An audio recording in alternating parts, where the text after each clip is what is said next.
I just got back from watching Captain America Brave New World, and this is my spoiler-free out-of-theater reaction of it. And I think that this is a decent MCU movie, but it is my least favorite of the Captain America movies. I do think Sam Wilson's performance as Captain America is just as good as it was in the finale of Falcon and the Winter Soldier, and his chemistry with the new Falcon and Isaiah Bradley is really fun to watch at times. The action scenes in this movie are pretty hit or miss, and I'm pretty much right down the middle with the ones that I liked and I didn't like. And in the bad ones, I think the main negative I have with them is the fight choreography, because it's just not that great, especially with them releasing this movie so close to the Daredevil Born Again trailer, which had amazing fight choreography in it. And that's a Disney Plus show compared to a movie. I think the story for this movie overall is just okay. I think the first half of it had a really good setup for it to be a really good political thriller, but the second half, or like maybe the last third where they actually end off the story, is very anticlimactic. The main villain in this movie had a lot of potential to be great, but they just didn't utilize him very well. The time that we do get with Red Hulk is pretty awesome, and the CGI on him looks really good in my opinion. I think the standout performance in this movie for me personally has to be Carl Lumbly as Isaiah Bradley,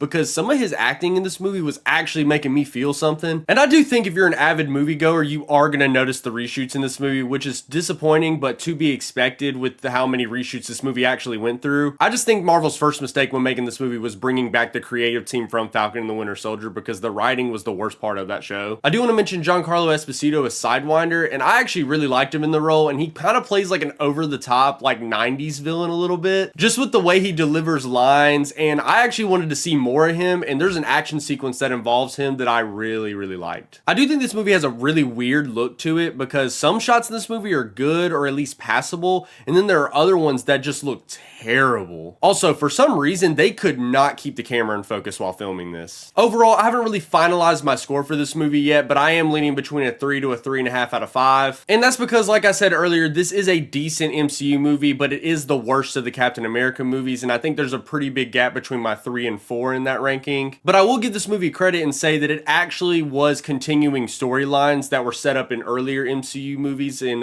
Phase 4 with like Eternals, Falcon and the Winter Soldier, just to name a couple, and I do feel like the MCU has been swaying away from that this saga, and it was kind of nice to see that again, of just the connectivity of the MCU again. Also, there is one post-credit scene, but I would not stay for it, to be honest. It's not very good. But y'all let me know what y'all thought of the movie, and make sure to follow for more movie content.